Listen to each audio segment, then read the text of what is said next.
अभी तक के पिछले वीडियोस में हमने फिज़िकल फिटनेस के मीनिंग और इम्पोर्टेंस को समझा और इसको समझने के बाद अब फिज़िकल फिटनेस के कंपोनेंट कौन कौन से हैं ये हम समझेंगे इस वीडियो में।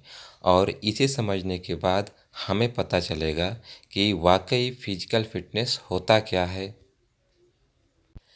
और इसके कंपोनेंट कौन कौन से हैं, यानी इसमें वो कौन कौन सी योग्यताएं आती हैं जिसे हमें डेवलप करना चाहिए और उसे डेवलप करके हम फिज़िकली फिट हो सकते हैं। हमारे शरीर में कुल 5 तरह के फिटनेस कंपोनेंट होते हैं, यानी कि फिटनेस के कुल 5 कंपोनेंट होते हैं और ये पांचों एक दूसरे से डायरेक्ट या फिर इनडायरेक्ट जुड़े रहते हैं। और हमारे शरीर में जितनी भी योग्यताएं हैं गेम को खेलने की या स्पोर्ट्स को खेलने की, इन सारी योग्यताओं में फिटनेस के इन पांचों कंपोनेंट की ज़रूरत पड़ती है। और ये पांचों कंपोनेंट हैं स्ट्रेंथ, एंडोरेंस, स्पीड, फ्लेक्सिबिलिटी और कोऑर्डिनेटिव एबिलिटी या फिर एजिलिटी के नाम से भी इसको जानते हैं। अब हम आपको इन पांचों कंपोनेंट के डिफिनेशन समझाते हैं।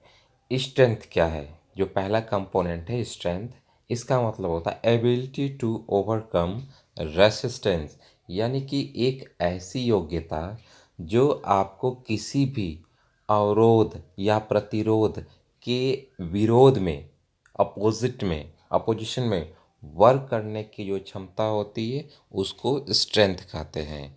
दूसरा है endurance, ability to resist fatigue, यानी कि थकावट की अवस्था में भी या थकावट के विरोध में एक्टिविटी करना एंडोरेंस कहलाता है। अर्थात आप थके हुए भी हैं उसके बावजूद वर्क किए जा रहे हैं, तो इस योग्यता को, इस एबिलिटी को ही एंडोरेंस कहते हैं।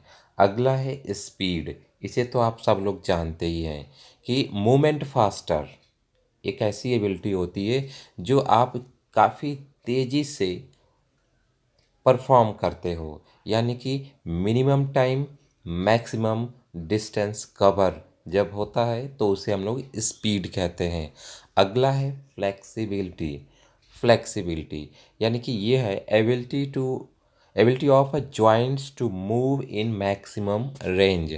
हमारे शरीर में इतने सारे जॉइंट्स हैं और इन सारे जॉइंट्स की एक लिमिटेशन होती है ओपन होने की, एक रेंज होता है।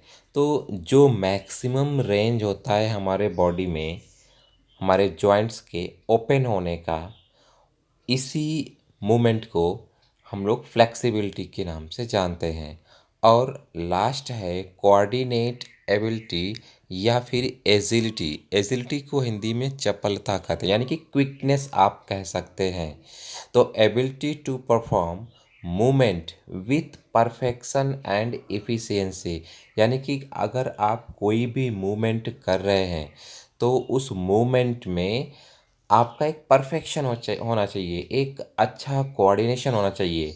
जैसे अगर आप फुटबॉल खेल रहे हैं तो तमाम तरह के उसमें आगे पीछे मूवमेंट करना पड़ता है, तो उसमें हो सकता है आपका कोऑर्डिनेशन कम हो जाए, आप गिर जाएं, तो उसे कोऑर्डिनेटिव एबिलिटी नहीं कहेंगे। यानी कि बॉल को कंट्रोल करते हुए और अपने शरीर को भी कंट्रोल में रखते हुए हर तरह के जब आप मूवमेंट कर पाते हैं वो भी अच्छे तरीके से, तो उसे कहते हैं कोऑर्डिनेटिव एबिलिटी।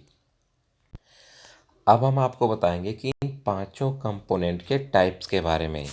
तो पहला जो स्ट्रेंथ है ये दो तरह के होते हैं, एक स्टैटिक स्ट्रेंथ और दूसरा डायनामिक स्ट्रेंथ।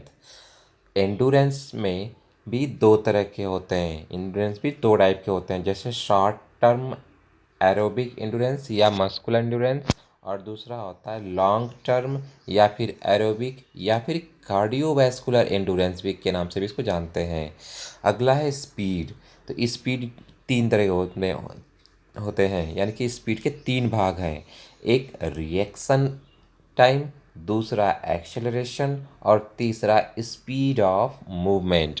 अगला है फ्लेक्सिबिलिटी, यानी कि ये भी दो तरह के होते हैं। चलिए इन पांचों कंपोनेंट के बारे में विस्तार से हम आगे भी आपको बताएंगे, बट अभी आपको सिर्फ टाइप्स बता देते हैं। इसके इसके दो टाइप्स हैं, पहला पैसिव और दूसरा एक्टिव फ्लेक्सिबिलिटी। और कोऑर्डिनेटिव एबिलिटी का मतलब होता है, हमें अभी आपको बताया कि जब इन चारों कंपोनेंट का, इन चारों यानी कि स्ट्रेंथ, एंडोरेंस, स्पीड और फ्लेक्सिबिलिटी, इन चारों के कॉम्बिनेशन के साथ जब हम मूवमेंट करते हैं तो यही होता है आपका कोऑर्डिनेटिव एबिलिटी।